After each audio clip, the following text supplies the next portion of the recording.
बिस्मिल्लाहिर्रहमानिर्रहीम। अस्सलाम वालेकुम। हम आपको अपने यूट्यूब चैनल फोर्थ अंपायर में खुशामदीद कहते हैं। अगर आपने अभी तक हमारी ये चैनल सब्सक्राइब नहीं किया तो इसको सब्सक्राइब करें ताकि मजीद इस तरह की वीडियोस आप तक पहुंच सके। आज हमारे स्पॉन्सर्स के एपिसोड में मैं पाकिस्तान की हॉकी टीम के साबिक कप्तान वसीम अहमद, जिन्होंने हमें खुसूसी तौर पर ऑस्ट्रेलिया से ज्वाइन किया है। अस्सलाम वालेकुम वसीम भाई, कैसे हैं आप? जी वालेकुम अस्सलाम। हाँ जी, शुक्र है अल्लाह का, बिल्कुल ठीक ठाक। आप कैसे हैं? आप ठीक ठाक हैं? अल्लाह का एहसान है, अल्हम्दुलिल्लाह। वसीम भाई, पाकिस्तान के लिए खेलना हर एक बंदे की ख्वाहिश होती है और आपने पाकिस्तान के लिए सबसे ज्यादा हॉकी मैच खेले। आपका एक्सपीरियंस पाकिस्तान की हॉकी टीम तक पहुंचने में आपको किन मुश्किलात का सामना करना पड़ा? नहीं, बहुत ही कह लें, अपने आप को मैं लकी समझता हूँ इस लिहाज से कि एक तो स्टार्ट में थोड़ी सी प्रॉब्लम हुई कि पहली दफ़ा जब मैं जूनियर चैंपियनशिप खेलने गया तो वहाँ पे स्क्रूटनी होती है, जैसे अंडर 17 या अंडर 18 होती है, तो मुझको ओवर एज कर दिया गया वहाँ पे ना। तो वहाँ मैं वो जूनियर चैंपियनशिप ही नहीं खेल सका। और नया प्लेयर के लिए तो वो यही होता है कि किसी तरह मैं जूनियर चैंपियनशिप खेलूं, फिर वहां से मैं अच्छा खेल के आगे नजरों में आऊं और जूनियर कैंप वगैरह में सिलेक्ट हूं। तो वो अनलकी मैं कह लें कि वो फैसलाबाद में राउंड था हमारा, लाहौर डिवीजन की तरफ से हम खेल रहे थे, तो मैं स्क्रूटनी में ओवर एज हो गया। हालांकि मेरे मैट्रिक की सनद सनद पे रीजनल मेरी एज जो थी वो यानी कि प्रॉपर एज थी, लेकिन वो कहते जी तुम्हारे डॉक्टर साहब थे कोई, उन्होंने कहा जी तुम्हारे दांत पूरे दांत 32 है, तो इसलिए पता नहीं क्या लॉजिक थी उसमें। उन्होंने ओवरेज कर दिया। हमारे टीचर थे गवर्नमेंट कॉलेज लाहौर में, मैं पढ़ता था फर्स्ट ईयर में उस वक्त। तो उन्होंने बड़ी रिक्वेस्ट की यार कि हमारा रेगुलर स्टूडेंट है और ये उसकी मैट्रिक की सनद है। तो वो कहते नहीं जी, इसके दांत 32 है तो ये नहीं खेल सकता, ये ओवरेज है। फिर खैर बड़ा डिसअपॉइंटमेंट हुई और फिर कुछ थोड़ी सी बैड लक हुई। हमारी टीम जो है वो फाइनल राउंड में क्वालिफाई नहीं कर सकी लाहौर डिवीजन की। और वहीं पे कह लगे उसके बाद फाइनल राउंड क्वेटा था। वो मेरे उस्ताद हैं, उनके सलीम नाजम साहब से कोई रिलेशन थे और ये फैसलाबाद के और पंजाब के भी सेक्रेटरी होते थे उस वक्त। तो उन्होंने उनसे बात करके मुझे फैसलाबाद की तरफ से, क्योंकि वो क्वालिफाई कर गए थे, उन्होंने कहा चलो फैसलाबाद की टीम के साथ तुम्हें भेज देते हैं।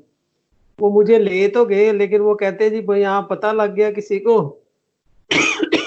तो कि ये तो लाहौर डिवीजन से ओवर एज हुआ है, तो ये यहाँ फैसलाबाद की तरफ से कैसे आ रहा है, तो टीम ना स्क्रैच हो जाए। उन्होंने मुझे वहां फाइनल राउंड में भी नहीं खेलने दिया ना, वहां पे वहां भी मैं बैठा रहा बाहर ही। और खैर वहां पे ओपन ट्रायल थे जूनियर के, उन्होंने ओपन ट्रायल रख दिए। तो मैंने ट्रायलों में खैर मेरा नाम भी था, तो मैंने कहा चलो ट्रायल में शायद इसमें मेरा चांस बन जाए। तो मैंने ट्रायल दिए। तो ट्रायलों में भी 65 लड़के उन्होंने रखे, मुझे उस 65 में भी मैं नहीं आ सका। मैं उससे भी बाहर हो गया। तो मैंने कहा लो जी, मेरे तो बड़ा बुरा हाल, ये तो कोई किसी तरफ से कोई चांस ही नहीं बन रहा, हर तरफ से ही रिजेक्शन हो रही है। उससे पहले जब ये जूनियर चैंपियनशिप होनी थी तो मैं लाहौर फर्स्ट ईयर में था। तो मैं स्टेडियम में वहाँ आस्ट्रो ट्रफ पे उमर खान बरकी साहब थे, लाहौर गेम करवाते, तो वह वहाँ उनके पास गेम करने जाता होता था। तो उस वक्त यूबीएल वाले एक इंटर स्कूल करवा रहे थे।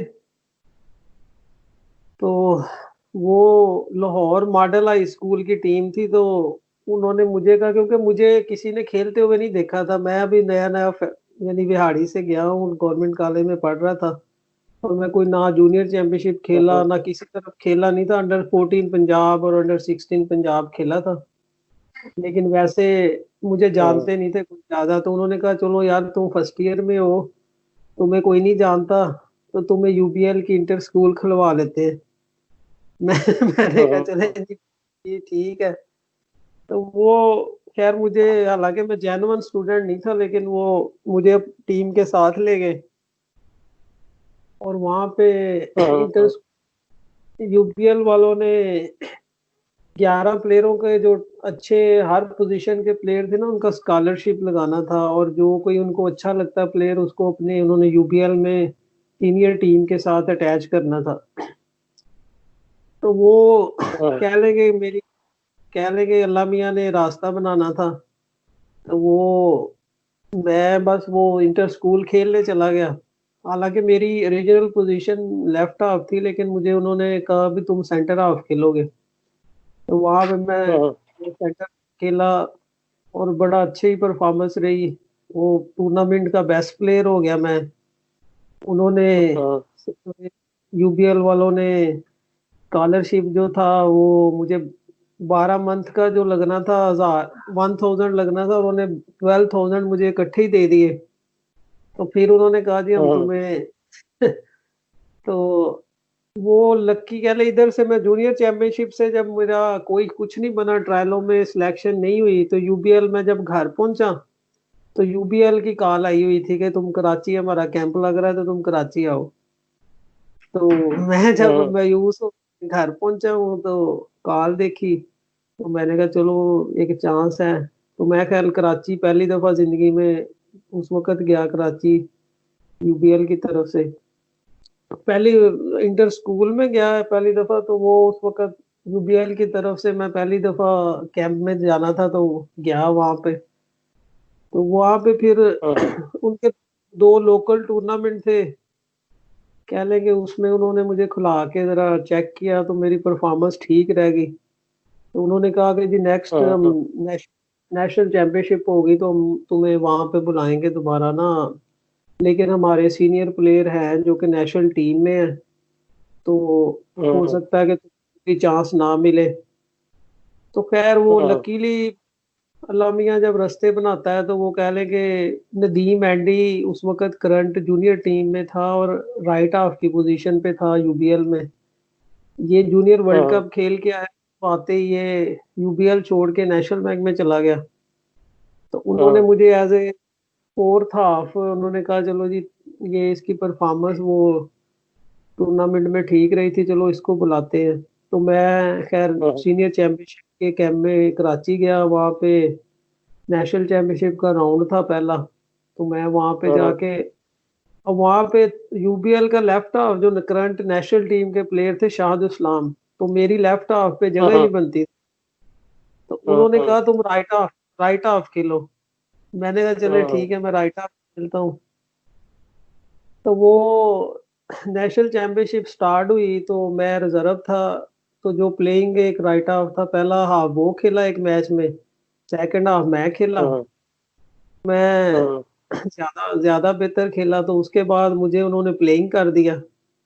तो हम्म, वहां से अब फाइनल राउंड फिर लाहौर में था, और लाहौर में हमारा पूल बड़ा सख्त बन गया कि हमारे पूल में पीआईए, नेशनल बैंक, वापडा, यूबीएल और चौथी पांचवी लाहौर डिवीजन की टीम थी। और पीआईए में हम्म, शहबाज सिंह वगैरह और सारे जो टॉप के उस वक्त ये अपनी पीक पे होते थे सारे। 93 की बात है ये।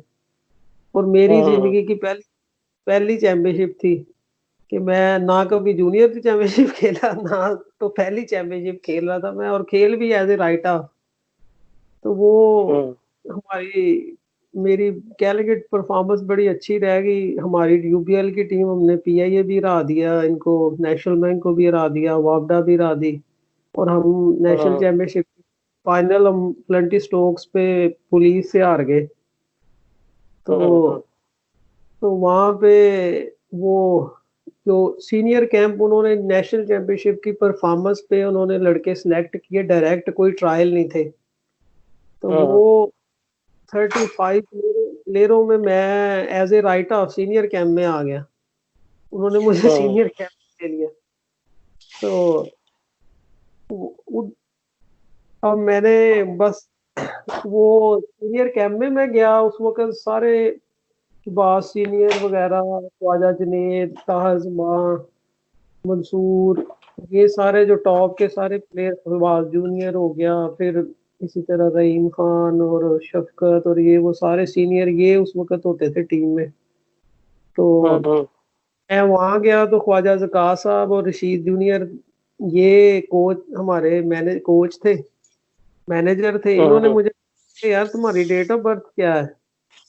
मैंने इन्हें बताया कि यार ये हम्म। डेट ऑफ बर्थ है। वो कहते तुम तो बहुत सारी, तुम सीनियर कैंप में, हम तो समझा कि हमने तो तुम्हारी परफॉर्मेंस देख के यार बड़ा मचोर अच्छी खेलते हो तुम तो, तुम्हें सीनियर कैंप में लिया, हम्म। तो जूनियर कैंप में होना चाहिए था। तो मैंने कहा सर सही। मैंने जूनियर में ही होना था, लेकिन मैंने ट्रायल दिए, मुझे 65 में नहीं रखा उन्होंने। तो वो कहते कि बड़ी ना, रशीद जूनियर उन्हें बात बताने लगे, कहते बड़ी हैरानगी की बात अभी पता लगी है कि एक लड़के को जूनियर में 65 लड़कों में नहीं रखा और वो सीनियर के 35 में आया हुआ, 35 में सिलेक्ट हो गया। हम्म।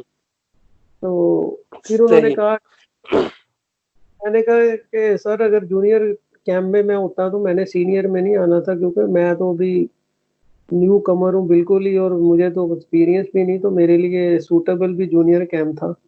उन्होंने कहा कि नहीं, हम हम्म। समीउल्लाह साहब उस वक्त मैनेजर थे जूनियर के, तो उन्होंने कहा हम जूनियर के ट्रायल होंगे तो हम उनसे बात करेंगे, तो हम्म। तुम्हें भेज जूनियर कैंप में उधर ट्रायलों पे ना। फिर खैर वो हम्म। खुद गए ट्रायलों पे, जब जूनियर के सिलेक्शन के ट्रायल थे तो फिर उन्होंने मुझे जूनियर में, उसमें फिर जूनियर टीम में मैं आ गया। तो वो ये इस तरह मैं कैरियर कह लूँ कि मेरा जो स्टार्ट में थोड़ा सा था, लेकिन फिर ये कि अल्लाह का शुक्र है कि जब मैं जूनियर में आया हूँ तो जूनियर में 94 में पहली दफा आया हूँ, और 97 में जूनियर वर्ल्ड कप था। तो वो मैं कभी कोई मैच हम्म। मैच नहीं मिस हुआ, ना कभी कोई टूर मिस हुआ। तो परफॉर्मेंस बड़ी अच्छी रही सारी। अभी जूनियर में ही थे तो 96 में फिर सीनियर टीम में मैं सिलेक्ट हो गया था। तो पहली दफा ओलंपिक्स के फौरन बाद चैंपियन ट्रॉफी थी इंडिया में। तो इंडिया में हम्म। हमें 6 जूनियर लड़कों को उन्होंने लिया था टीम में, उसमें मैं भी था। बल्कि ओलंपिक से पहले सीनियर टूर था, उसमें मैं और अली रजा, हम जूनियर में से 2 लड़कों को उन्होंने ओलंपिक से पहले टीम में कैंप में ले लिया था, लेकिन उस वक्त जूनियर एशिया कप था, तो इसलिए हमारी मैनेजमेंट ने हमें जाने नहीं दिया उसमें। फिर ओलंपिक्स में उस वक्त वो स्ट्राइक वगैरह का थोड़ा सा शोर हुआ था, तो उसमें ओलंपिक्स में जो 20-22 नाम जाते हैं तो हम दोनों का उसमें भी नाम था। लेकिन खैर बाद हम्म। में हमारी सिलेक्शन नहीं हुई, 16 जो 16 प्लेयर थे। तो ओलंपिक्स के फौरन बाद फिर चैंपियंस ट्रॉफी 96 जो है उसमें पहली दफा सीनियर टीम में मैं आया हूँ। फिर उसके हम्म। बाद चलते रहा है कि 2004 में कैप्टन था मैं, सुहेल अब्बास वाइस कैप्टन था। तो हम्म। 2004 में चैंपियन ट्रॉफी थी लाहौर, तो उसके वो हमारा थोड़ा सा इशू हो गया था। हम लीग वगैरह खेलने गए तो फेडरेशन इजाजत नहीं दे रही थी। तो हम्म। वो इस वजह से फिर हमने कहा यार कि इस तरह तो बड़ा इशू रहना है कि आगे 2004 के बाद हमें ऑफर थी हॉलैंड से कि 3 साल का हमें कॉन्ट्रैक्ट मिला था, बहुत अच्छा, पैसे बड़े अच्छे थे। हम्म। तो हमने डिसाइड किया कि यार बेहतर है कि रिटायरमेंट अनाउंस कर देते हैं, तो स्कूल से हम चलो कम से कम लीग खेल लेंगे। अदरवाइज तो क्योंकि पाकिस्तान टीम का शेड्यूल इतना टाइट होता है कि उसमें पता, और ऊपर से पता भी नहीं होता कि कब क्या कौन सा कैंप लग जाना। तो हम्म। फिर 2004 में दोनों ने रिटायरमेंट दे दी, और फिर हम्म। हमने अनाउंस किया था कि हम अगर मेन इवेंट में हमें बुलाएंगे वर्ल्ड कप या चैंपियंस ट्रॉफी में तो हम वापस आ जाएंगे, अवेलेबल हैं। और अदरवाइज हम कोई लोकल नॉर्मल जो 4 नेशन या कोई ऐसे टूर्नामेंट है उनमें पार्टिसिपेट नहीं करेंगे। तो हम्म। रोटरडैम जो है हॉकी क्लब है, हॉलैंड का सबसे बड़ा क्लब है। और हम्म। तो वो हम दोनों ने ज्वाइन कर लिया वहाँ। फिर 2004 से लेके तो 2010 तक कोई तकरीबन 6 साल वहाँ खेलते रहा हूँ मैं। और खैर नेशनल टीम ने फिर 2006 में मैं वर्ल्ड कप और चैंपियंस ट्रॉफी पे वापस बुला लिया था, तो वो हम दोबारा आके खेले, वापस चले गए। फिर ये कि लेकिन 2008 ओलंपिक्स मिस हो गया वो लीग की वजह से। फिर 2009 में हमें फिर वापस नेशनल टीम ने वापस बुला लिया था, तो फिर 2009 से लेके तो 2013 तक 2012 ओलंपिक्स, लंदन ओलंपिक्स और फिर उसके बाद तक हम आगे। फिर 13 में फिर मैंने दोबारा कि अब मैं फर्दर नहीं खेलना चाहता। 2013 एशिया कप, अगर हम वर्ल्ड कप क्वालिफाई कर जाते तो उसमें ये कि फिर मैंने वर्ल्ड कप तक खेलना था, लेकिन वो अनफॉर्चुनेटली जब वर्ल्ड लीग जो क्वालिफाइंग राउंड था उसमें जा रही थी टीम, तो मैं टीम में था, तो कैंप से मैं 2 दिन की ब्रेक हुई, वापस जा रहा था मैं, गाड़ी नहीं लेके गया था, बस पे जा रहा था, तो बस का एक्सीडेंट हो गया, मेरा शोल्डर डिसलोकेट हो गया। तो वो मैं फिर वर्ल्ड लीग जो क्वालिफाई राउंड था वो खेल नहीं सका, उसमें हमारी टीम क्वालिफाई नहीं कर पाई। उसके बाद एशिया कप का चांस था कि हम अगर जीतते हैं तो हम क्वालिफाई करते थे, लेकिन उसमें हम सेमीफाइनल हार गए, थर्ड पोजीशन आई थी उस वक्त। तो फिर मैंने वो उसके बाद ही फिर मैंने कहा कि फर्दर मैं और नहीं खेलना चाहता, अब बहुत खेल लिया। तो फिर इसमें यह कि 4 वर्ल्ड कप, 1998 हॉलैंड वो खेला है, 2002 कुआलालंपुर था, 2006 जर्मनी में था म्यूचन ग्लैडबाग, 2010 में वो इंडिया में था, तो 2014 में हॉलैंड में था। अगर वो होता तो ये कि 5 हो जाने थे। ओलंपिक्स ये कि 2000 सिडनी ओलंपिक्स, फिर 2004 एथेंस, 2008 वाला मिस हो गया था सिडनी और बीजिंग, तो 2012 वाला लंदन ओलंपिक्स में खेला था, 3 ओलंपिक्स खेले। और चैंपियंस ट्रॉफियां भी पाकिस्तान में मैंने सबसे ज्यादा खेली हैं, तकरीबन 12 चैंपियन ट्रॉफी। और बाकी वर्ल्ड 11 में थे मैं और सुहेल अब्बास 1999 में। और फिर प्लेयर ऑफ द ईयर के लिए 2002 2003 2-3 साल मुसलसल के प्लेयर ऑफ ईयर की जो दुनिया में 6-7 प्लेयर उन्होंने अनाउंस किए थे उसमें था। फिर इसी तरह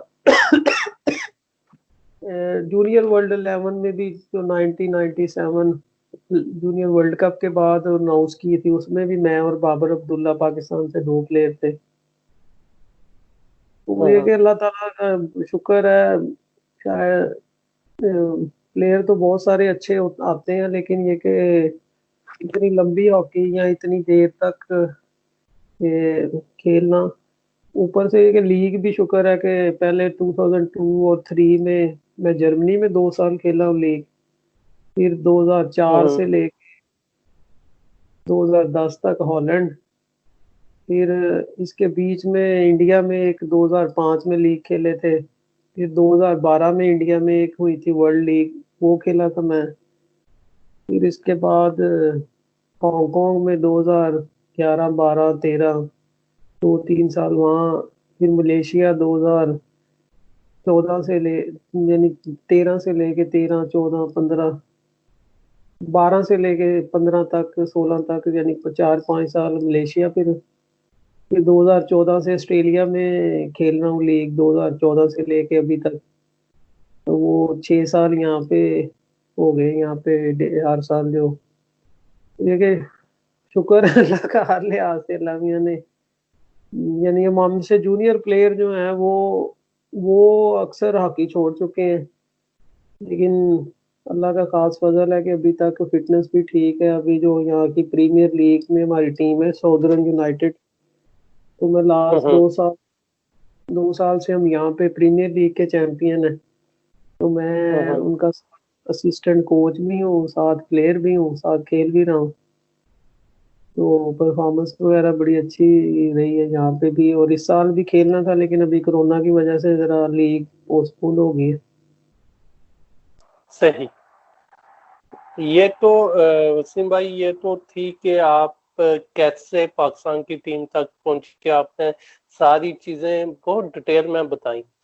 जब आप पाकिस्तान की टीम के लिए खेले उस वक्त पाकिस्तान की हॉकी अरूज पर थी, मगर उसके बाद आहिस्ता आहिस्ता पाकिस्तान की हॉकी का जवाल आता गया। तो पाकिस्तान की हॉकी का जवाल आपके ख्याल में किस वजह से आया?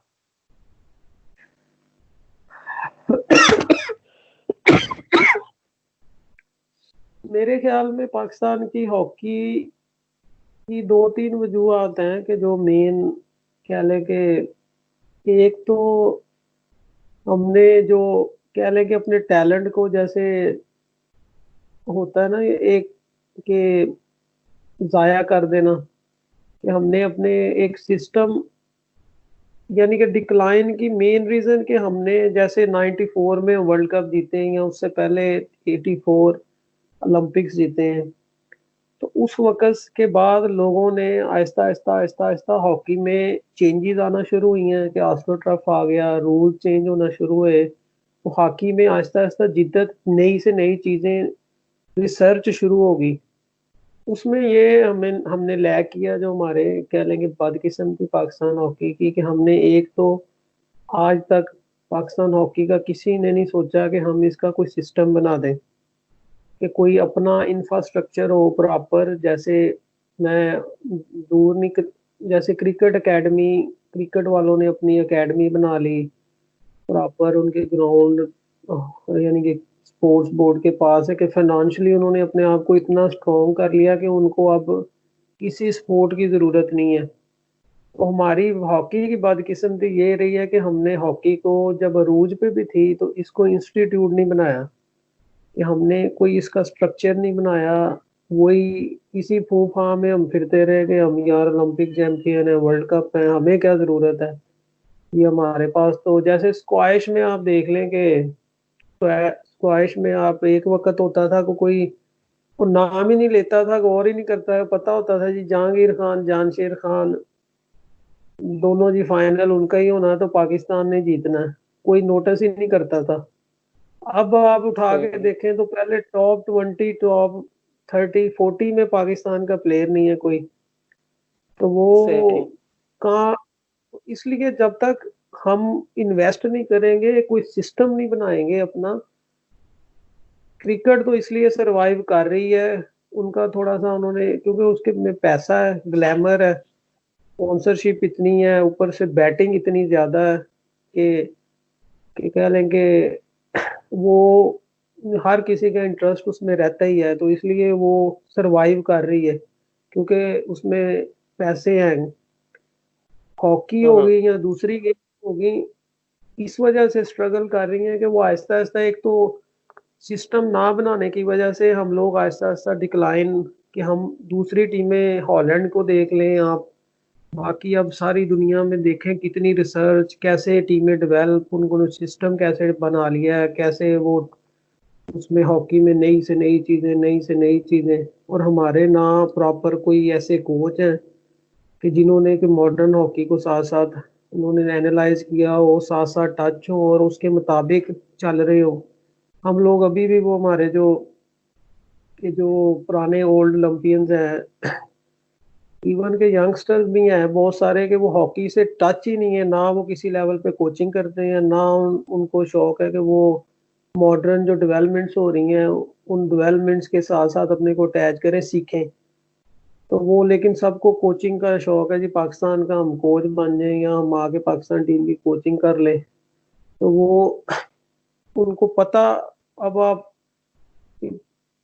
टोटल साइंस हो चुकी है हॉकी, कि पहले जो हॉकी होती थी वो कह लेंगे अब उसमें सिर्फ हॉकी का नाम हॉकी है, बाकी हर चीज चेंज होगी, कि हॉकी स्टिक से हम्म। लेके ग्राउंड लेके हर चीज चेंज होगी, कि रूल्स ले लें बाकी के अलग, यानी कि ए से लेके जेड तक चीजें टोटल हर चीज चेंज हो चुकी है। अब हर टीम इतना होमवर्क करके आ रही है टूर्नामेंट्स में, जब मैच खेलते हैं उनको पता होता है कि ये टीम कौन सा प्लेयर क्या करता है, हम कैसे खेलते हैं, कहाँ गैप देते हैं, कौन वीक है, कैसे एक एक चीज एनालाइज करते हैं और उसके मुताबिक आप टूर्नामेंट में टीमें आती हैं।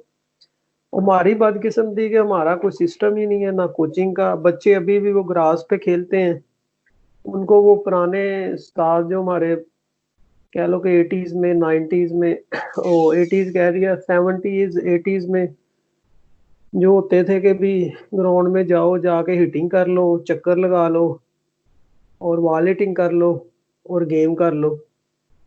तो वो बच्चे हम्म, अभी भी हम बच्चे हैं, वही वही चीजें आज तक वही हो रही हैं। और गोरों के बच्चे जो आप 6 साल 7 साल के बच्चे स्टार्ट करते हैं तो उनको प्रॉपर सिस्टम के तहत के कैसे खेलना है, स्ट्रक्चर वाइज कैसे खेलना है, एज ए टीम कैसे खेलना है। ग्राउंड के अंदर आप खेल रहे हैं तो हर इंडिविजुअल आपकी ड्यूटी क्या, आपने करना क्या है। तो वो पढ़ी लिखी हॉकी कह लें खेलते हैं हम लोग। अभी वो बच्चा नेशनल टीम में आता है तो जाके वहां जाके उसको थोड़ी बहुत चीजों का पता लगता है कि यार प्रेशर कैसे डालना है, जगह कैसे बनानी है, वो बंदा मैंने कैसे मार करना है। पोजीशन यानी पोजीशन का ही क्लियर नहीं होता। ग्राउंड में खड़ा है बंदा लेकिन उसको ये नहीं पता कि मेरी ड्यूटी क्या है, इस सिचुएशन में मैंने करना क्या है।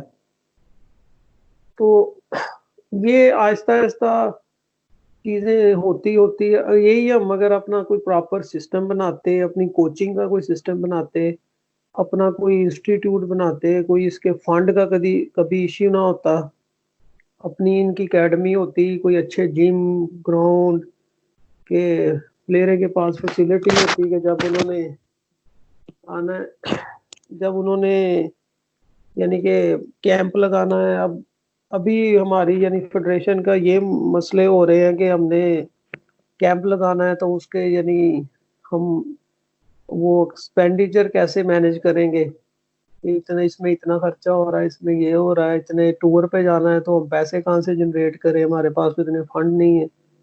तो वो इतनी वो अब नौबत वो ये एक दिन में नहीं हुआ, ये आहिस्ता आहिस्ता आहिस्ता आहिस्ता वो कह लेंगे ना कि वो कतरा कतरा दरिया बनता है वो वाला हाल हुआ है सही। कि हमने step by step Aahista Aahista decline की तरफ आती रही है। पहले हमारे बैच तक कह लें कि नेचुरली या कह लें कि उस वक्त दूसरी दुनिया इतनी डेवलप कि अभी भी वो उतने डेवलप नहीं थे कि हम उस वक्त तक सरवाइव करते रहे। लेकिन अब हम्म, में हमारे प्लेयरों का कोई कसूर नहीं है कि अब हम प्लेयरों को ब्लेम करेंगे यार प्लेयरों में टैलेंट नहीं है या प्लेयर उस कैलिबर के नहीं है जिस कैलिबर के भी पहले प्लेयर थे। अभी भी प्लेयर अच्छे हैं, अभी भी उनमें टैलेंट है, लेकिन अब हम्म, हॉकी के पहले इंडिविजुअल स्किल इंडिविजुअल 4-5 अच्छे प्लेयर होते थे तो बाकी नॉर्मल प्लेयरों के साथ सरवाइव कर जाती थी टीम के, फिर अच्छा परफॉर्म कर जाते थे।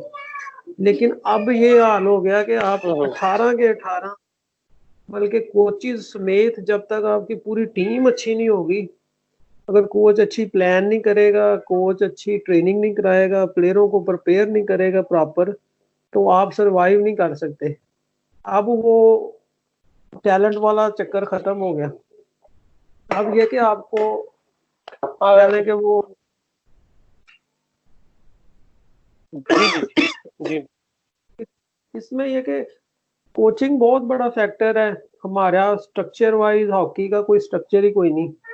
पहले हम्म, हम के लोग खेलते थे अंडर 14 अंडर 16 का एक था कि पंजाब स्पोर्ट्स बोर्ड इंटर वो करवाते थे, इंटर डिस्ट्रिक्ट होती थी, इंटर तहसील होती थी, फिर इंटर डिवीजन, फिर पंजाब की टीम बनती थी। उसके कैंप महीने महीने 2-2 महीने के लगते थे और बेसिक बच्चे वहां से जो नर्सरी कह लें कि जितनी भी क्रीम पाकिस्तान की निकली है पिछले सालों में हमारे बैच से पहले भी और हम तक, ये उस बेस वो पंजाब स्पोर्ट्स बोर्ड था। ये सही। 2000 मेरा 2000 के बाद वो पंजाब मेरा ख्याल 2007-8 के बाद उन्होंने ये inter district inter division under 14 under 16 ये वैसे ही खत्म कर दी कि होती ही नहीं है अब। और अब जूनियर हम्म, लेवल पे बच्चों के पास खेलने का कोई मौका ही कोई नहीं, ना कोई स्कूल का कंपटीशन, ना कोई अंडर 16 ना अंडर 14। तो बच्चा जो यंगस्टर है वो सीखेगा कहाँ, वो खेलेगा कहाँ पे। तो इसलिए सही। हमारा एक तो डोमेस्टिक स्ट्रक्चर, फिर ऊपर से हमारी फेडरेशन इतनी फाइनेंशियली कि उन्होंने अपने आप को स्टैब्लिश नहीं किया, फिर ऊपर से कोचेस को ग्रूम नहीं किया वक्त के साथ। तो ये सारी चीजें अल्टीमेटली एंड पे आके नुकसान ये हुआ कि हम हॉकी आहिस्ता आहिस्ता डिक्लाइन की तरफ, फिर डिसीजन मेकिंग के अभी मैं आपको पिछली जो हमारी फेडरेशन थी, जब सुभाष सीनियर सेक्रेटरी थे, तो उस वक्त प्रो लीग एक टूर्नामेंट लास्ट ईयर से इंट्रोड्यूस कराया FIH ने। उसमें उन्होंने स्पेशली पाकिस्तान को इंक्लूड किया था कि टॉप 10 टीमें जो हैं दुनिया की ना, और टीमों जिसने पार्टिसिपेट करना था, पर बेशक वो एक मैच भी ना जीतती, उसको 500 पॉइंट मिलने थे। पाकिस्तान ने वर्ल्ड कप में 12th फिनिश किया, तो पाकिस्तान की रैंकिंग थी 12वीं। अगर वो प्रो लीग में हम लोग पार्टिसिपेट कर लेते तो हमारी 500 पॉइंट के साथ हमारी रैंकिंग आ जानी थी 9वीं या 10वीं।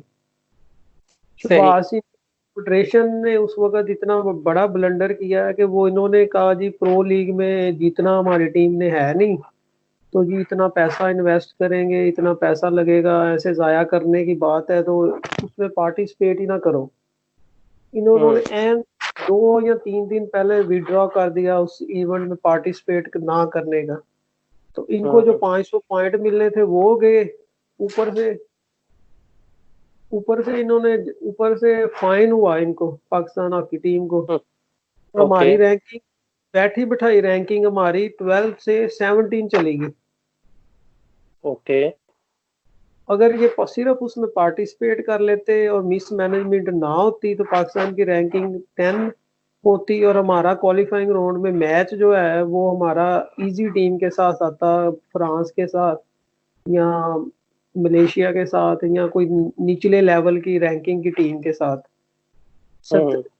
ना पार्टिसिपेट करने की वजह से हमारी रैंकिंग 12 से 17 चली गई, हम लोएस्ट रैंकिंग में चले गए, तो हमारा क्वालिफाइंग राउंड हॉलैंड के साथ आ गया।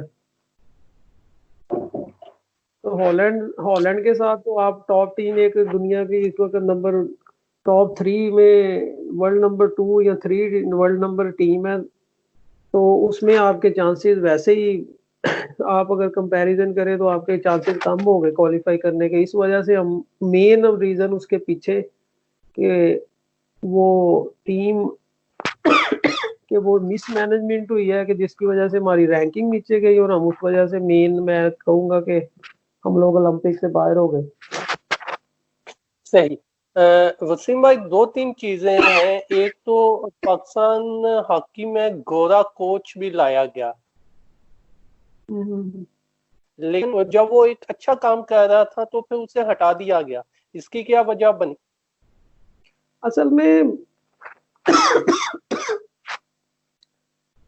किसी भी कोच को अगर आपने देखें, हम नेशनल टीम पे अगर गोरे को ला के उसको टीम को कहते हैं जी टीम की कोचिंग कर ले, तो वो तो सिर्फ कोचिंग वही 20 25 30 35 लड़कों को कर रहा है। तो वो अब साल के अंदर तो वो उसके उसके हाथ में कोई अलादीन का चिराग तो नहीं है कि वो साल में आएगा और आते ही टीम को जिता के तो जी वो इवेंट को जिता देगा। जाहिर है कि आपको अगर टीम बिल्ड करनी है, अभी आप बेल्जियम की मिसाल मैं आपको दूंगा कि बेल्जियम ने 2009 में डेवलपमेंट कह लें कि 2009-10 में अपनी टीम को डेवलप करना शुरू किया। एक बैच था उनका, जूनियर वर्ल्ड कप खेला, उसके बाद उन्होंने उसको इन्वेस्टमेंट शुरू कर दी। होते होते होते 2018 में वो वर्ल्ड कप जीत गए, 2016 में वो ओलंपिक्स का फाइनल खेल गए। अब जीत सब तो ये कहेंगे जी ओलंपिक जीत गए, फाइनल पहुंच गए और वर्ल्ड कप जीत गए। किसी को ये कोई सब देखे तो किस वजह से जीते कि उन्होंने इन्वेस्टमेंट देखेंगे और ग्रूम कैसे की है टीम को, अपनी को अपने सिस्टम को डेवलप किया, उसमें डोमेस्टिक स्ट्रक्चर बहुत अच्छा किया। फिर प्लेयरों को इंडिविजुअली उन्होंने एज ए टीम कोचेज उन्होंने बेस्ट दुनिया के 3-4 जो अवेलेबल थे उनको लेके आए, और बिल्ड करते करते करते करते 9 साल बाद 10 साल बाद जाके वर्ल्ड कप जीत गए। तो इसलिए टीम को बिल्ड करने के लिए टाइम चाहिए आपको और सिस्टम चाहिए कि प्रॉपर आपका डोमेस्टिक। अब पाकिस्तान में पीछे फेडरेशन 2 साल नेशनल चैंपियनशिप नहीं हुई, 3 साल आपकी जूनियर चैंपियनशिप नहीं हुई, तो आप ग्रो प्लेयर प्लेयर कहाँ खेलेंगे? प्लेयर कहाँ उनको चांस आप उनको देखेंगे जब आपका डोमेस्टिक स्ट्रक्चर ही कुछ नहीं है, आपको कॉम्पिटिटिव हॉकी कोई नहीं है, तो यंगस्टर कहाँ से सीखेंगे? यंगस्टर कहाँ से आप ग्रूम करेंगे? कहाँ से आएंगे? तो इसलिए गोरे कोच को होना जरूरी है, लेकिन अगर हम गोरा कोच को लेके आए तो मेरे ख्याल में हमें चाहिए कि गोरे कोच को हम अपनी डोमेस्टिक स्ट्रक्चर को डेवलप करने के लिए लगाएंगे, ताकि आपका एक सिस्टम हो, ऑटोमेटिकली यंगस्टर सीख के ऑटोमेटिकली टैलेंट ऊपर आए, सामने आए, ग्रूम करें। अब टैलेंट खुद ही धक्के शक्के खा के कोई कहाँ से निकल के आ गया, कोई कहाँ से निकल के आ गया, अब कोई ना सिस्टम है। कई बेचारे पता नहीं कितने अच्छे प्लेयर होते होंगे, लेकिन वो छोटे इलाकों में या किसी की नजर में नहीं आते, तो उनका पता ही नहीं लगता, वैसे ही खेल खूल के जाया अपने गांव में ही खत्म हो जाते हैं। यही अगर छोटे छोटे लेवल पे अगर हम 14 अंडर 16 से प्लेयरों को ग्रूम करें, उस वक्त से आप टैलेंट को आइडेंटिफाई करें, तो आपको पता हो यार के अंडर 14 में फलां प्लेयर 2-4 यार ये बड़े जबरदस्त हैं, 16 में ये हैं, 18 में ये हैं, तो आप ऑटोमेटिकली उन पे तवज्जो देंगे, उन पे इन्वेस्ट करेंगे। और फिर नेशनल लेवल पे ऊपर एक और बदकिस्मती है हमारी कि प्लेयर इतनी इन्वेस्टमेंट करके हम प्लेयर बनाते हैं और जब उसको निकालते हैं तो वैसे ही उठाया, वो किसी किसी कोच की उसकी वो पसंद नापसंद हो गई कि यार ये फारग हो गया, उसने कोई गलती कर ली, तो ये नहीं देखना कि यार 10 साल पाकिस्तान उसमें इन्वेस्ट कर रहा है, तो कितनी देर से ये खेल रहा था, उसको मुंह ऐसे ही उठाया चल भी बाहर। वो भी एक एक बंदे ने इतनी खिदमत की है मुल्क की, तो कम से कम एक रीजनेबल वे के साथ उसको रिस्पेक्ट के साथ आप एक उसको अगर निकालना भी है तो आप रिस्पेक्ट के साथ तरीके के साथ एक सिस्टम बनाएं, ताकि इज्जत के साथ प्लेयर जाएं, प्लेयर आए, खुशी खुशी और ऑनर फील करेंगे यार मैं पाकिस्तान से को रिप्रेजेंट किया है और मेरा यानी कि एक ऑनर है पाकिस्तान को खेलना। वो ऐसे लगता है कि जैसे पता नहीं सही। यहाँ मोहल्ले का प्लेयर है, उसको एकदम ही उठाया चल भी तू तो बाहर। वो कहता है भी मेरा मैं क्या करूं, मेरा तो फ्यूचर ही सही। अच्छा, ये क्या पाकिस्तान हॉकी में लॉबी सिस्टम ने पाकिस्तान हॉकी को तबाह किया? Pakistan lobby system as it is तो नहीं, लेकिन ये कि जैसे मेरे ख्याल में ये जैसे कराची के कोच मैनेजर आ गए या गोजरा के कोई आ गए या कोई अपने, तो अपने इलाके जो अपना जो कह ले के इलाका है उसको थोड़ी सी फेवरिज्म के प्लेयर है उनको फेवर कर सकते हैं, वैसे कोई इतना लॉबी या इतना मेरा नहीं ख्याल कि कोई है। लेकिन ये कि अपने इलाके के लोगों को फेवर कर देना कि अगर कोच कराची का तो वो के कराची के प्लेयर ही तो आ जाए, कोई नजर कोई कैम में हो, वरना लोग कई क्रिटिसाइज करेंगे जी कराची का कोच है और जी कराची का कोई बंदा कैम में ही नहीं है या टीम में नहीं है। इसी तरह पिछले कुछ अरसे से एक और चीज हो, जैसे अकेडमीज बन गई हैं, तनवीर डार अकेडमी है, जैसे राना जीर अकेडमी है, इसी तरह गोजरे के हैं, तो वो फिर ये एकेडमियां बनी हुई हैं, तो उसमें ये जाहिर है कि प्लेयर इन्वेस्ट करते हैं, प्लेयरों को लेके आते हैं, तो फिर ये जोर भी लगाते हैं कि यार हमारे लड़के ज्यादा से ज्यादा कैंप में हो, ज्यादा से ज्यादा टीम में आए, तो अगर इनका इनका कहीं इन्फ्लुएंस होता है तो उसको यूटिलाइज करते हैं। इस तरह की चीजें भी हो सकती हैं। क्या साबिक जो पाकिस्तान के साबिक ओलंपियंस हैं, जब वो पाकिस्तान की हॉकी की मैनेजमेंट में आते हैं तो वो कामयाब उस तरह नहीं होते जिससे वो एज ए प्लेयर थे, तो उनमें भी आपस में क्या कोई अनबन है जिस वजह से वो एक दूसरे को नीचा दिखाने की वजह से कामयाब नहीं हो सकते? असल में जो हमारे साबका ओलंपियंस हैं उसकी सबसे कह लेंगे, मेरे ख्याल में जो सबसे ज्यादा एक है कि पाकिस्तान में इस चीज को समझा जाता है कि जो ओलंपियन है वही कोचिंग करा सकता है। हालांकि कोचिंग का ओलंपियन होने से कोई ताल्लुक नहीं है, क्योंकि कोई जरूरी नहीं कि कोई बहुत अच्छा प्लेयर हो तो वो कोच भी अच्छा होगा, ये कोई लाजमी नहीं है। कई तैयब इकराम साहब की एक मिसाल हमारे सामने है कि तैयब इकराम साहब पाकिस्तान में शायद नेशनल टीम की तरफ से नहीं खेले, लेकिन वो इस वक्त FIH के कहने के मास्टर कोच हैं और मेन जो रन करते हैं कोचिंग सिस्टम जो इंटरनेशनल हॉकी फेडरेशन का है वो तैयब भाई कर रहे हैं, और इस वक्त एशियन हॉकी फेडरेशन के CEO हैं। तो अगर ओलंपियन होना ही एक क्राइटेरिया होता तो वो फिर इस लेवल पे ना पहुंचते।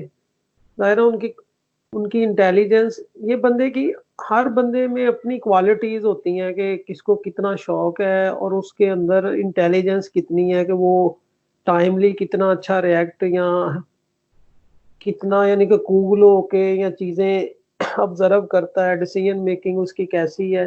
कुछ नेचुरली भी अल्लाह ताला की तरफ से गॉड गिफ्टेड चीजें होती हैं। तो इसलिए एक तो ये हमारे पाकिस्तान में कंसेप्ट के ये ओलंपियन, पुराने ओलंपियन वो वर्ल्ड चैंपियन है या वर्ल्ड ओलंपिक चैंपियन है तो वो इसलिए जी अच्छे कोच होंगे। तो ये एक तो मैं इसको यानी कि ये कोचिंग एक डिफरेंट चीज है, ओलंपियन होना एक डिफरेंट चीज है। दूसरी इसमें ये मैं चीज ऐड करूंगा कि आप ओलंपियन हो या एक नॉर्मल कोई कोच हो, जब तक आप मॉडर्न हॉकी के साथ टच नहीं है, आप कोचिंग के साथ इन्वॉल्व नहीं है, तो उसमें बेशक वो कोई न्यू कोच हो बेशक वो पुराना हो, उसका कोई वो यानी कि कामयाब नहीं हो सकता या अच्छा कोच नहीं हो सकता कि जिस बंदे को जो हॉकी मॉडर्न हॉकी के साथ टच ना हो, नई से चीजें अपने आप को अपडेट अगर वो नहीं करता तो वो पॉसिबल ही नहीं है कि वो कोचिंग कर सके। हमारे सबसे बदकिस्मती है कि हमारे सारे ओलंपियन पुराने जितने भी हैं ये सारे ड्यूटियां करते रहे, अपनी ड्यूटियों पे रहे। कभी इनमें से कोई ग्राउंड में शायद ही कोई एक दो बंदे हो के जो रेगुलर ग्राउंड में जाते हो, लेकिन ना इनमें से कोई मॉडर्न हॉकी के साथ कोचिंग के साथ कि क्या क्या नई चीजें के टच ही नहीं है, तो ये कैसे कोचिंग करवाएंगे। इसीलिए मेरे ख्याल में जो डिक्लाइन पाकिस्तान की हॉकी की डिक्लाइन की एक रीजन बड़ी बड़ी रीजन ये भी है। तो इसमें पुराना या नया होना कोई माने नहीं रखता। अगर आप देखें कि अभी आप फुटबॉल के कोच देख लें, इवन के हॉकी के कोच देख लें कि चार्ल्स ये भी 84 ओलंपिक्स में और उस दौर में खेला हुआ है, लेकिन वो दुनिया का बेस्ट कोच है। इसी तरह एक पॉल लिजक है जर्मन कोच, वो दुनिया के बेस्ट कोचों में है, उसकी एज भी कोई 70 साल के करीब होगी। इसी तरह और कोचेज भी हैं कि जिनकी एज ज्यादा है, लेकिन वो लोग मॉडर्न हॉकी के साथ कंटिन्यूअसली टच हैं और साथ डेवलप कर रहे हैं अपने आप को, अपनी कोचिंग नॉलेज को, अपनी कोचिंग में जो नई जिद्दत है, जो नई चीजें हैं उसको वो साथ साथ अपडेट कर रहे हैं, इसलिए वो सक्सेसफुल कोच है। और हमारे जो ओलंपियंस हैं और इवन के यंगस्टर ओलंपियंस भी है हमारे, इन लोगों को तो वो हॉकी मॉडर्न यानी कि ये मैच देख लेंगे, लेकिन इनको ये नहीं पता कि क्या हो रहा है अब हॉकी में, क्या क्या चीजें चल रही, कौन टीम क्या कर रही है, किस सिस्टम से खेल रही है, उसमें क्या चीजें डेवलप उन्होंने की, कैसे खेल रहे हैं सारे। तो जब तक आपको शौक नहीं होगा, जब तक आप अपडेट नहीं होंगे, आप कोचिंग नहीं कर सकते। अब तो सही। इसलिए ये डिफरेंस है कि जो बाकी पुराना नया, पुराने ओलंपियन होना है नए ओलंपियन होना, इससे कोई माने नहीं रखता। आपको पाकिस्तान हॉकी की तरफ से कभी कोचिंग की पेशकश हुई लो लेवल पर या हाई लेवल पर? मुझे एक तो जब रोनाल्ड ऑल्टमैन अभी पीछे रिसेंटली वो कोच आया, तो उसने मुझे जब उसको कोच अपॉइंट किया था तो उसने मेरे साथ पर्सनली कांटेक्ट किया था। तो वो मुझे उसने पूछा कि यार मैं कि अगर तुम फ्री हो तो मैं चाहता हूँ कि तुम मेरे साथ एज असिस्टेंट मेरे साथ काम करो। तो मैंने उसे कहा भी था कि ठीक है, मुझे कोई प्रॉब्लम नहीं है। और उसने शहबाज सीनियर इनसे बात की थी, लेकिन पता नहीं क्या रीज़न थी, जो भी इन्होंने फिर मुझे आगे फर्दर नहीं अटैच किया। लेकिन अभी मैं आसिफ बाजवा, जब ये सेक्रेटरी दोबारा बने हैं, तो इन्होंने मुझे कांटेक्ट किया था। तो इन्होंने मुझे कहा था कि यार, अगर हम तुम्हें, मैं चाहता हूँ कि यंगस्टर जो काम कर रहे हैं या जिनमें हमें नज़र आता है कि एबिलिटी है, कोचिंग कर सकते हैं, तो अगर हम तुम्हें कल को किसी रोल में पाकिस्तान टीम के साथ या वैसे कोई भी पाकिस्तान हॉकी के साथ अगर कोई रोल दे तो तुम यानी कि आओगे या। तो मैंने कहा था व्हाई नॉट। जाहिर है कि अगर हॉकी की वजह से ही आज मुझे, जो भी मैं जिस जगह पे भी हूँ, तो जाहिर है इसमें मेन हॉकी है और पाकिस्तान की हॉकी की वजह से हूँ आज। तो इसलिए अगर जब भी आप मुझे कहेंगे कोई भी, तो मुझे कोई प्रॉब्लम नहीं है, मैं इंशाल्लाह आऊँगा। और जो भी आप रिस्पॉन्सिबिलिटी देंगे, तो इसलिए भी क्वालिफाइंग राउंड पे मुझे साथ एज ए असिस्टेंट कोच लगाया था सीनियर टीम के साथ। अभी भी मैं साथ ही हूँ सीनियर टीम के, लेकिन वो उसमें 2 मैच थे हॉलैंड के, और वो 2 या 3 वीक का सिर्फ हमारा ट्रेनिंग कैंप था। इतना टाइम नहीं था, लेकिन उसमें यह कि हमने फिर भी काफ़ी चीज़ें बेहतर की। पहला मैच भी बहुत अच्छा खेला हॉलैंड के साथ। सेकंड मैच में कुछ थोड़ा सा कह लें कि, क्योंकि बैक टू बैक मैच जब हो तो आपको प्रॉपर अच्छा ट्रेनर और चीज़ों की कमी फील होती है, तो उसमें हमें सेकंड मैच में प्रॉब्लम हुई थोड़ी सी फिटनेस वाइज। लेकिन ओवरऑल परफॉर्मेंस उसमें भी बेहतर थी।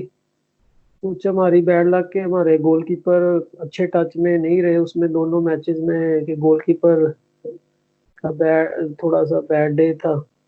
तो अगर गोलकीपर थोड़ा सा अच्छा खेलते तो बड़े अच्छा रिजल्ट रह जाना था। तो इतने कम टाइम में टीम ने बड़ा अच्छा ओवरऑल परफॉर्म किया। तो ये कि अभी फर्दर आगे फिर मैं, अभी तक तो कोई अजलान शाह का कैंप लगा था, लेकिन मैं उस वक्त इधर ऑस्ट्रेलिया ही था, तो मैं ज्वाइन नहीं कर सका था। जब मार्च में मैंने ज्वाइन करना था वापस जाके, तो उस वक्त कोरोना की वजह से कैंसिल हो गया कैंप भी और अजलान शाह भी। तो अभी इंशाल्लाह फर्दर आगे सीनियर टीम के साथ मैं हूँ एज ए असिस्टेंट कोच। तो इंशाल्लाह अपनी जो बेहतर चीजें जो कर सके टीम के लिए, इंशाल्लाह करेंगे ट्राई अपने। आपका लाइफ में आपका सबसे अहम मैच कौन सा था? लाइफ में बहुत सारे मैच थे। एक तो हम सिडनी ओलंपिक्स में मैच था हॉलैंड के साथ, हमारा लास्ट पूल मैच। अगर हम वो जीते थे तो हम सेमीफाइनल में आते थे ओलंपिक्स में। तो वो मेरी परफॉर्मेंस बड़ी उसमें आउटस्टैंडिंग थी कि हम हॉलैंड को 2-0 से जीत गए थे मैच। और उसमें कमेंटेटर ने स्पेशली मेरा मेंशन किया था कि भी आज के मैच का डिफरेंस सारी इसकी है। तो उसमें वो बड़ा एक लाइफ का कह लेंगे बड़ा जबरदस्त था मैच के, हम सेमीफाइनल में पहुंचे ओलंपिक्स में। इस तरह मैच तो बहुत सारे यादगार हैं, लेकिन इसी तरह इंडिया के खिलाफ हमारा इंडिया में मैच था, चैंपियंस ट्रॉफी पहला टूर्नामेंट था, और पाकिस्तान इंडिया के पॉइंट बराबर थे, और जो जीता वो फाइनल में जाना था उसने। तो वो इंडिया के अंदर हमने इंडिया को वो हराया मैच 4-2-3 से। तो उसमें ये सारे इंडिया की बहुत अच्छी टीम थी कि इसमें धनराज पिल्ले, परगत सिंह और मुकेश कुमार और जो उनकी क्रीम यानी सीनियर रियाज, और बहुत अच्छी टीम थी हमारी, यंगस्टर टीम थी। तो वो बहुत बड़ा कह लेंगे एक लाइफ में बड़ा जबरदस्त टाइम था। तो इस तरह कौन कई मैचेस हैं। जी जी। कौन सा मैच हारने का सबसे ज्यादा दुख हुआ आपको?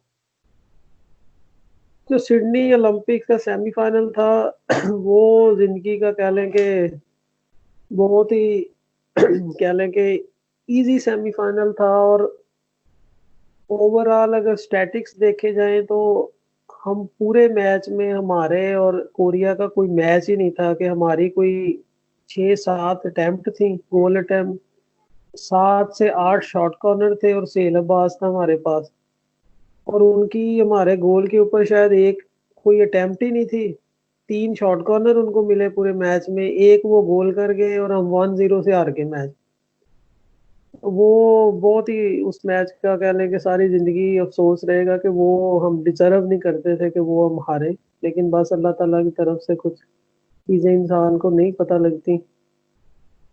इसी तरह एक दो सही। और मैच के बड़े जो क्रूशल मैच थे कि हम सेमीफाइनल में पहुंच रहे थे, लेकिन ये सेमीफाइनल जो ओलंपिक्स का था वो शोर शाट, अगर थोड़ी सी भी हमारा थोड़ा सा कोचिंग का भी कह लें कि हमें थोड़ा डिसएडवांटेज हुआ। अगर कोई क्लेवर जरा सा अच्छा कोच होता तो वो शायद हम इजीली 3-4 गोल से जीत जाते, क्योंकि वो कोरिया वाले डायरेक्ट फ्लिक नहीं लगने दे रहे थे सेलबाज के सीधी टांगों पे आके, तो सीधे वो ब्लॉक कर रहे थे। तो उसमें अगर हम जरा सा कोई क्लेवर हमें पहले से एनालाइज किया होता या पहले से थोड़ा सा प्लान करके जाते तो फर्स्ट डैशर को अगर ड्रॉ कर लेते तो आराम से गोल कर सकते थे। बस वो हमसे 7-8 शॉट कॉर्नर पे कोई गोल नहीं हुआ और उनको 3 में से एक गोल उन्होंने किया और वो 1-0 से मार के। ये बहुत ही जिंदगी का कह लें कि बड़ा बहुत बड़ा एक यादगार मैच आ रहे हैं जो कि सारी जिंदगी याद रहेगी। सही। पाकिस्तान की हॉकी को अपना खोया हुआ मकाम हासिल करने के लिए कितना वक्त लग सकता है? एक चीज मैं कह लें कि हमारी जो हमारे प्लेयर हैं इनमें नेचुरली अल्लाह ताला की तरफ से गॉड गिफ्टेड कह लें कि एक टैलेंट है। तो पाकिस्तान उन चंद कह लें कि मुल्कों में से या एक के जो जिन के प्ले मुल्कों में से है कि जिनमें नेचुरली अल्लाह ताला ने जैसे नेमत दी होती है ना कि नेचुरली टैलेंट है। अगर हम पाकिस्तान की हॉकी बहुत जल्द ऊपर आ सकती है अगर हम सही तरीके से अगर मैनेज कर लें सिंसियरिटी के साथ और प्रॉपर एक स्ट्रक्चर आहिस्ता आहिस्ता डेवलप कर लें। कि एक तो कोशिश करेंगे जैसे पीएसएल स्टार्ट हुई है, अगर पाकिस्तान हॉकी के लिए भी इस तरह उस लेवल की कोई लीग स्टार्ट हो जाए तो उससे पब्लिक का भी और प्लेयरों का भी इंटरेस्ट जो है हॉकी में ऑटोमेटिकली बढ़ जाएगा। जब फॉरेन प्लेयर आएंगे, बाहर से कोचेज आएंगे, तो हमारी प्लेयरों की अवेयरनेस होगी और यानी टेक्निकली यानी कि हम स्किल वाइज तो पहले ही अच्छे हैं, तो हमें टेक्निकली हमें चाहिए इम्प्रूवमेंट प्लेयरों को। तो उससे ये कि वो इसको डेवलप करने में बड़ी मदद मिलेगी। एक तो वो बड़ा इजीएस्ट वे है कि वो स्टार्ट हो जाए किसी तरह, उससे ये कि लोगों का इंटरेस्ट वापस आ जाएगा, हॉकी में पैसा आ जाएगा, कवरेज होगी, प्लेयर थोड़े पॉपुलर होंगे, लोग देखेंगे हॉकी को। फिर दूसरी ये कि अगर हम निचले लेवल पे थोड़ा सा काम शुरू कर दें, कोई अपना एक अपनी कोई नेशनल लेवल पे कोई एकेडमी बना ले या कोई इस किस्म का सिस्टम के प्लेयरों को एक प्रॉपर सिस्टम के साथ डेवलप करना शुरू कर दें, तो उससे ये कि हम बड़ी जल्दी के 2-4 साल के अंदर पाकिस्तान एटलीस्ट टॉप 8 में आ सकता है आराम से। अगर सही। तो कोई बहुत बड़ा डिफरेंस नहीं है। आप इससे अंदाजा लगा लें कि हॉलैंड का कोच इस वक्त जो लगा हुआ उसको 5 से 6 साल हो गए हैं मुसलसल जो काम कर रहा है हॉलैंड की नेशनल टीम से, और हॉलैंड की दुनिया की बेस्ट लीग है। और हम उन लोगों के साथ और हम वर्ल्ड कप के बाद 12 महीने के बाद जाके हॉलैंड से मैच खेल रहे इंटरनेशनल मैच, और हमारे कोई 7-8 यंगस्टर नए प्लेयर, तो हम हॉलैंड के साथ जाके पहला मैच हम 4-4 उनसे, बल्कि हम जीत गए थे कह लो कि वो एक अंपायर का डिसीजन फाउल था, उसने फाउल नहीं दिया, वरना 4-3 से मैच जीत गए थे। तो इतने यानी कि बुरे हालात के बावजूद कि हम जाके दुनिया की टॉप टीम के साथ जाके तो उससे इतना क्लोज खेल सकते हैं, तो ये पहली 3-4 टीमों को छोड़ के अब निचली टीमों को तो अभी भी हम अगर उनसे खेलें तो बराबर का हमारा कोई उनसे डिफरेंस कोई बहुत बड़ा डिफरेंस नहीं है। सिर्फ सही। ये कि कि इसलिए बड़ी जल्दी हम वापस आ सकते हैं, लेकिन बात वही है कि थोड़ा सा चीज़ें बेहतर करनी पड़ेंगी, सिस्टम बेहतर, कोचिंग, अपना ट्रेनिंग, ट्रेनर प्रॉपर प्रोफेशनल चाहिए, गोलकीपर ट्रेनर अच्छा चाहिए, हमारे जो कोचेज की टीम है वो बड़ी प्रोफेशनल और अच्छी होनी चाहिए। इसी तरह कंपटीशन डोमेस्टिक लीग स्टार्ट हो जाए, या हमारी नेशनल जो चैम्पियनशिप है उसको बड़ी अच्छे तरीके से ऑर्गेनाइज करें, ताकि डोमेस्टिक लेवल हमारा जो डोमेस्टिक कह लें कि हॉकी का लेवल जो है ओवरऑल अच्छा हो, प्रो कम्पिटेटिव हो, और निचले लेवल पे हम प्लेयरों को डेवलप करना शुरू कर दें कि सिस्टम के तहत, तो हमें मसला ही कोई नहीं। सही। जो हमारे नए आने वाले लड़के हैं जो हॉकी खेलना चाहते हैं और पाकिस्तान को रिप्रेजेंट करना चाहते हैं, उनके लिए अगर आप कोई मैसेज देना चाहें। नहीं, मेरा मैसेज यही है कि जिंदगी में एक चीज ही मैंने सीखी है कि जिंदगी में कोई शॉर्टकट नहीं है। अगर आपने सक्सेसफुल होना है, अगर आपने किसी भी फील्ड में, हॉकी हो गई या अपनी लाइफ के किसी लाइफ के किसी भी हिस्से में, या आपने किसी भी यानी कि किसी भी प्रोफेशन में जाना है हॉकी के अलावा भी, तो मैंने तो ये अपनी जिंदगी में यही सीखा है कि कोई शॉर्टकट नहीं है, कोई दो नंबरी नहीं है। वो हमेशा वही सक्सेसफुल होता है कि जो दिल से, दिमाग से एक लाइन पे चले, और मेहनत, हार्ड वर्क, टैलेंट भी अकाउंट करता है, लेकिन टैलेंट के साथ मेहनत जो है फिर ही टैलेंट को निखारती है। मेहनत के बगैर कोई कोई सक्सेस नहीं है और कोई पॉसिबिलिटी नहीं है। आप अगर टैलेंट अकेला ही रहेगा तो आप चंद दिन चलेंगे, उसके बाद फारग हो जाएंगे, कि लॉन्ग लाइफ नहीं आप चल सकते। तो इसलिए किसी भी फील्ड में हो, हॉकी हो, कोई भी हो, नो शॉर्टकट, मेहनत, सिंसेरिटी, और अपने काम के साथ ऑनेस्टी जो है वो के बगैर कोई चारा नहीं है। तो थैंक इसलिए यू मेरा, सो मच।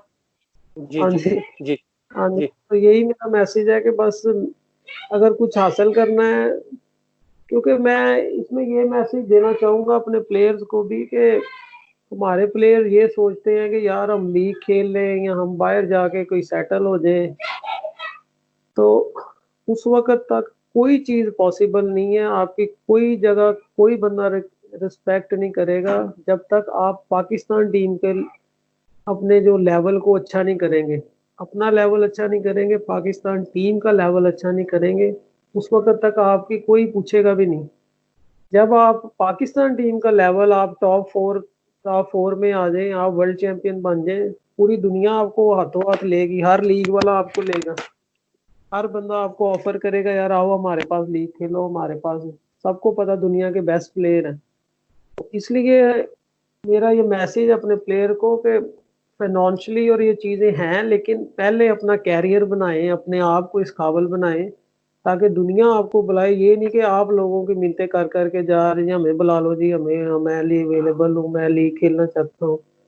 तो ऐसे आप 500-500 डॉलर, 1000-1000 डॉलर और इस तरह के करके जाके लीगें खेलें, तो वो एक पाकिस्तान प्लेयर की भी इंसल्ट है। तो इसलिए मेरा यही मैसेज है कि आप प्लेयर एज ए कि यही ये लोग, आप लोग अगर पाकिस्तान के लिए कोई चीज़ अचीव करोगे, उसमें इकट्ठे होकर मेहनत कर लोगे, तो वो जो लीग आपने खेलनी है, वो एक इवेंट जीतने से आप उससे ज्यादा पैसे जीत कमा लोगे। तो सही। मेरा ये कि अपने मुल्क के लिए कि पहले अपने आप के लिए खेलेंगे, अपने आप को अच्छा प्लेयर बनाएं और मुल्क के लिए कुछ अचीव करें, फिर लीगे वाले भी हर बंदा आपको बुलाएगा और आपको जो मांगेंगे वो देंगे।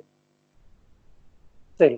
Thank you so much Waseem भाई कि आपने अपना इतना कीमती टाइम दिया और आपने पाकिस्तान हॉकी के रूल्स और सवाल पर एक डिटेल से बात की, और मेरे ख्याल में हमारे देखने वालों को इस चीज़ का भरपूर अंदाज़ा हो गया होगा कि पाकिस्तान की टीम की डिक्लाइन की वजह क्या है। इंशाल्लाह ताला अगर जिंदगी रही तो मैं आपको दोबारा ज़हमत दूंगा। अपना और अपने चाहने वालों का ख्याल रखिएगा। अल्लाह हाफिज। जी बहुत शुक्रिया। अस्सलाम वालेकुम।